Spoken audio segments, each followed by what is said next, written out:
What's up, YouTube?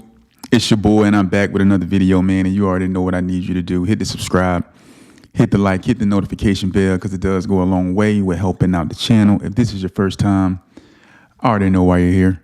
You're tired of releasing on your keyboards, your laptops, and your desktops, and you're tired of being manipulated and dominated by female culture, man. You are in the right place, man. Listen, if you haven't received your free ebook, Keyboards, Laptops, and Desktops, Overcoming Masturbation, man, listen, follow the directions in the comments.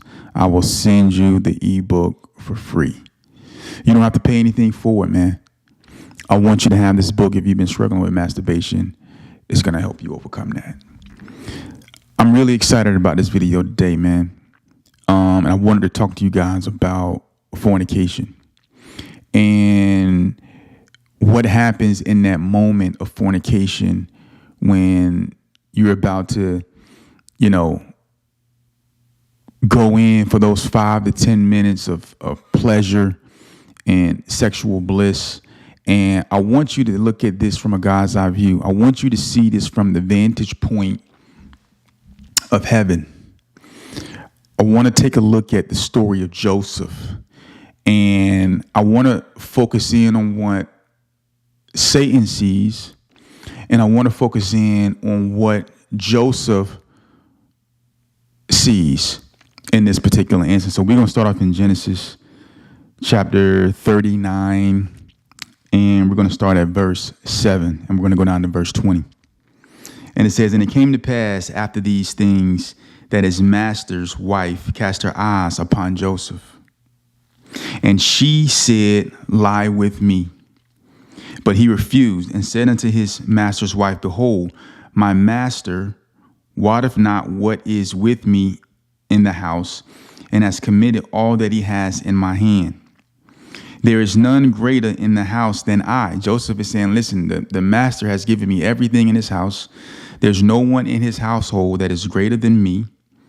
And he says, neither hath he kept back anything from me but thee. He's saying, listen, God hasn't kept back, the master hasn't kept back anything in this house from me but you. This is reminiscent of the Garden of Eden, where God gave Adam everything he wanted, everything he could have asked for. He just said, don't eat from this tree. Same thing in this particular scenario. Potiphar has given Joseph everything. The only thing that he has held back from Joseph is his wife. And he says, neither has he kept back anything from me but thee, because thou art his wife. How then can I do this great wickedness and sin against God? And it came to pass as he spake to Joseph, and it came to pass as she spake to Joseph day by day, that he hearkened not unto her to lie by her or to be with her.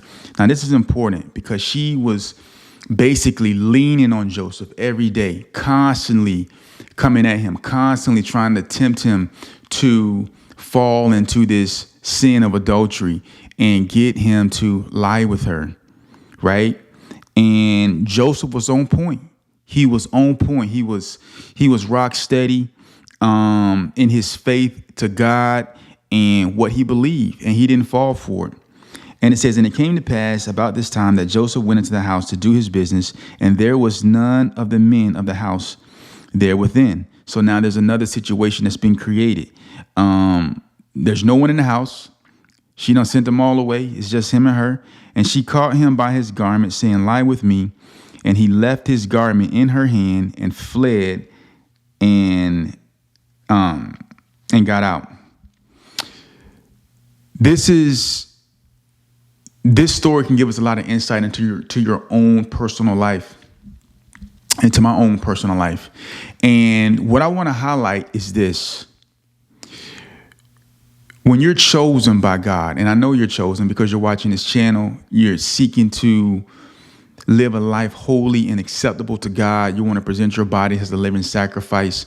When you're chosen by God, Satan is going to create situations. I did a video yesterday, man, about succubus spirits manifesting in the flesh. These are demonically inspired temptations that are just not ordinary. They're not just your regular happenstance. And I did a video on that. So if you haven't checked that video or watched that video that I uploaded yesterday about the succubus spirits. But when it comes to Joseph,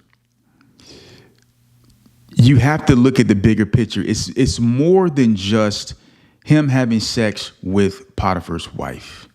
It's more than just a sexual act. There's a lot at stake here. And when it comes to you and your destiny, you need to have a God's eye view. You need to know who God is. You need to understand that God has a call on your life, things that God has revealed to you that he's going to do for you. And you have to realize that there's an enemy, there's an adversary, the devil, who is out to destroy your destiny. This encounter with Potiphar's wife was probably only going to last 5 to 10 minutes. And if he would have slept with her, she would have had all the control over him. He would have been trapped. He would have been bound. He would have been a slave forever. This is what you guys got to realize. In this moment of temptation, Joseph had two choices, whether he was conscious of these choices or not. But when you look at it from a heaven's perspective, on one hand, it was to have the pleasure of eating of the forbidden fruit from Potiphar's wife and knowing what that felt like to slide up inside of her, or to be the second in command in Egypt, to be the second in command in Egypt behind Pharaoh. These were the two choices that he probably couldn't see at the moment. He probably wasn't thinking about, oh man, if I sleep with her, I won't be second in command. He didn't know he was going to be second in command. He didn't know. It hadn't been revealed. He hadn't been thrown into prison. So when it comes to your life, guys, you got to realize 5 to 10 minutes of pleasure, you don't know what is at stake. For Joseph, in this particular moment, second in command in all of Egypt was at stake. If he would have failed, man, he'd have lost out on that opportunity. He would have been a slave forever. That 5 to 10 minutes of pleasure would have kept him as a slave in Potiphar's house. She would have never allowed him to be second in command to Pharaoh, knowing that she slept with him. He would have never risen to those heights. He would have never been able to save Israel. So when you guys are tempted, you got to realize there's something that Satan sees that you don't see. Satan saw second in command to Egypt. That's why he was tempting him. That's why he kept inspiring and moving upon Potiphar's wife to sleep with Joseph, because he knew the dream that Joseph had. He knew the destiny that Joseph had. He knew what was coming. Joseph was going to deliver Israel from starvation. 5 minutes of pleasure would have kept Joseph as a slave, but he obeyed. He ran. He stood firm on what he believed, and he refused to participate in the wickedness that was being presented before him. And as a result of that, he became the second in command in Egypt, and he got far more than what Potiphar's wife was offering him through sex. Would you want to be the head of somebody's household? Or would you want to be the head of a whole nation? That is what was at stake for Joseph. It's the same thing that's at stake for you.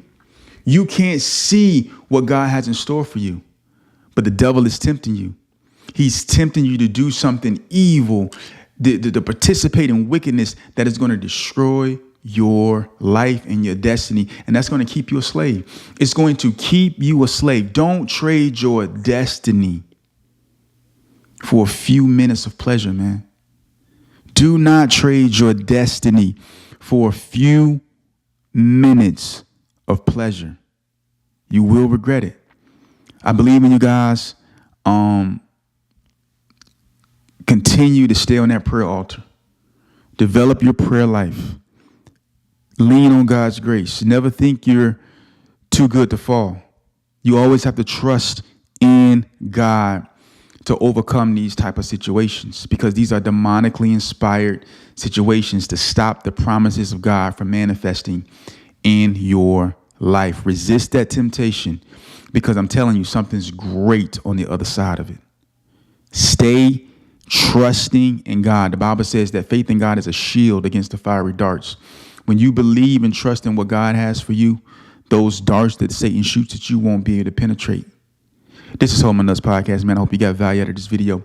I'm going to holler at you guys in the next one. Peace.